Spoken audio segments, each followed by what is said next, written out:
तर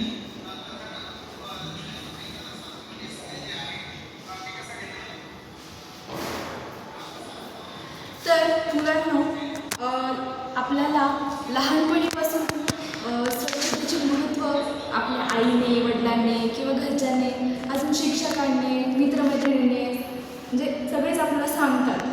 तर स्वच्छता ही किती महत्त्वाची आपल्यासाठी हे आपल्या सगळ्यांनाच माहिती आहे. तर तुम्ही सांगू शकाल का आपल्याला स्वच्छता म्हणजे काय असतं? कोणी सांगेल? एक कॉमन उत्तर आहे की स्वच्छता म्हणजे काय, की आपण आपले केस छान धुतो, नख साफ करणे किंवा मग इतर दररोज आंघोळ करणे हे प्रथम येतं. दररोज आंघोळ ही महत्त्वाची सगळेच जण करतात. आपल्या पूर्ण शरीराची स्वच्छता ही तर स्वच्छता म्हणजे एक नॉर्मल सगळेच करतात, याला स्वच्छता आपण म्हणतो. पण मला सांगा की स्वच्छता ही फक्त शरीराचीच असायला हवी का? त्याबरोबर मनाची स्वच्छता देखील महत्त्वाची आहे. ती कशी मी सांगते. एखादा व्यक्ती आहे आणि तो बाहेरून खूप सुंदर दिसतोय, निर्मळ राहतोय, छान आंघोळ करतोय दररोज, पण त्याचं मन जे आहे ते समजा इतरांविषयी त्याच्या मनात काय राग आहे, द्वेष आहे किंवा मग मत्सर भाव आहे, राग येतो त्याला दुसऱ्याचा, थोडं दुसऱ्याविषयी त्याला थोडंसं जळतो बाबा तो मनातून. तर हे बरोबर आहे का? आणि अशा व्यक्तीला आपण छान म्हणू का?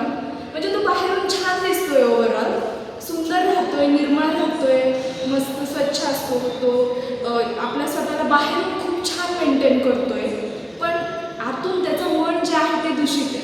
दूषित आहे म्हणण्यापेक्षा दुसऱ्याविषयी तो थोडासा जळतो दुसऱ्यावर किंवा राग वाटतो त्याला दुसऱ्याचा वगैरे वगैरे.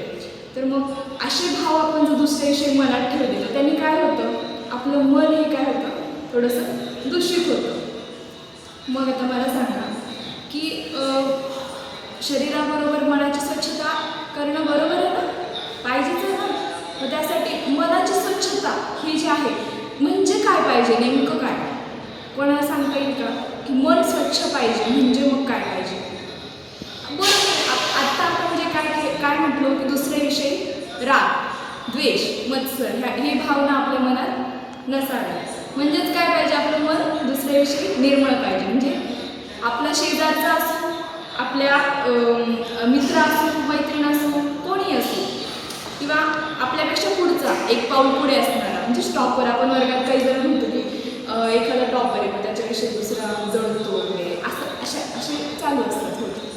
पण मग दुसऱ्याविषयी सुद्धा आपल्या मनात काय, प्रेम ठेवणे, प्रेमभाव ठेवणे किंवा जिव्हाळा ठेवणे, आपुलकी ठेवणे, संवेदनशीलता ठेवणे, हे भाव म्हणजे काय, त्यालाच म्हणतात मनाचा निर्मळपणा. आणि हा प्रत्येकाजवळ असला पाहिजे. आता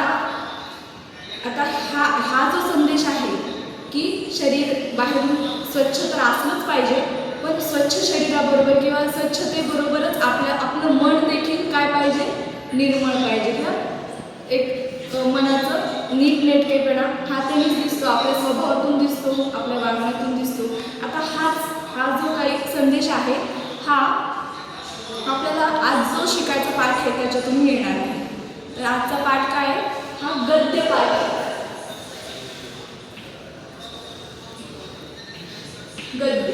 तर गद्य विभागातला साने गुरुजींनी लिहिलेलं जे पुस्तक आहे, सगळ्यांना माहिती आहे पुस्तक. म्हणजे एक खूप छान एकदम संदेश देणारं पुस्तक आहे ते. माहिती असेल कोणाला?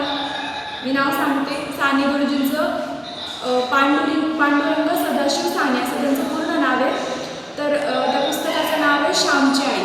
आणि श्यामची आई या पुस्तकात एक खूप सुंदर धडा आहे, ज्याच्यात हा संदेश आपल्याला मिळतो की शरीराच्या स्वच्छतेबरोबर आपली मनाची स्वच्छता म्हणजे मन निर्मळ असणे हे देखील काय आहे, गरजेचं आहे. तर पाठाचं नाव आहे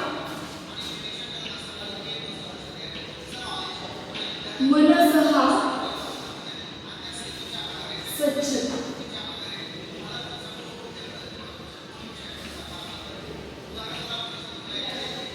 तर चला आपण हा पाठ शिकणार आहोत, ज्याचं नाव आहे मनसहा स्वच्छता.